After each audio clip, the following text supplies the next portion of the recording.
ലഹരി മാഫിയ പിടിമുറുക്കിയതോടെ സംസ്ഥാനത്ത് പരിശോധനയും ശക്തമാക്കിയിരിക്കുകയാണ്. തലസ്ഥാന ജില്ലയിൽ എക്സൈസ് പോലീസ് സംഘം നടത്തിയ പരിശോധനകളിൽ വൻതോതിൽ ലഹരി മരുന്നുകളാണ് പിടിച്ചെടുത്തത്.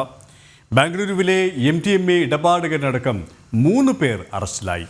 പിടിയിലായവരെല്ലാം നിരവധി ക്രിമിനൽ കേസുകളിലെ പ്രതികളുമാണ്.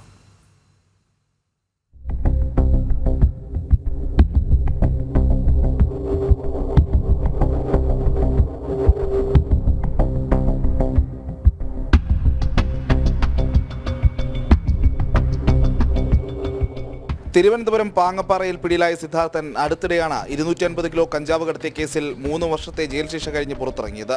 ഇയാളുടെ കയ്യിൽ നിന്നും 25 gram MDMA, 1/2 kilo hashish oil, 90 LSD സ്റ്റാമ്പുകൾ, 2.25 കിലോ കഞ്ചാവ്, 40 ഗ്രാം ഹൈബ്രിഡ് കഞ്ചാവ് എന്നിവയും കണ്ടെടുത്തു.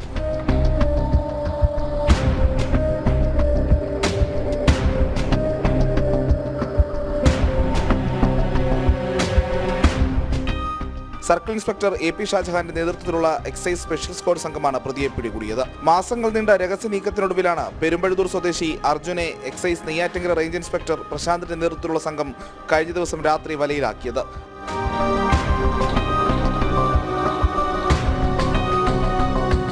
ചില്ലറ വിൽപ്പന നടത്തുന്നതിനിടയിൽ എക്സൈസ് സംഘത്തെ കണ്ടതോടെ പ്രതി ഓടി രക്ഷപ്പെടാൻ ശ്രമിച്ചിരുന്നു. തുടർന്ന് ബലപ്രയോഗത്തിലൂടെയാണ് അർജുനെ കീഴടക്കുന്നത്. ഇയാളുടെ കയ്യിൽ നിന്നും 45 ഗ്രാം MDMAയും 52 ഗ്രാം കഞ്ചാവും പിടികൂടി. ലഹരിക്കടത്ത് സംഘത്തിലെ മുഖ്യകണ്ണിയായ കണ്ണൂർ സ്വദേശി അഷ്കറിനെ ബംഗളൂരിൽ നിന്നും ഫോർട്ട് പോലീസ് കസ്റ്റഡിയിലെടുക്കുകയായിരുന്നു. തിരുവനന്തപുരം വേട്ടമുക്ക് സ്വദേശിയിൽ നിന്നും 71 ഗ്രാം MDMA കണ്ടെടുത്ത കേസിലെ തുടരന്വേഷണത്തിലാണ് ലഹരി സംഘത്തിലെ കണ്ണിയായ അഷ്കർ പിടിയിലായത്.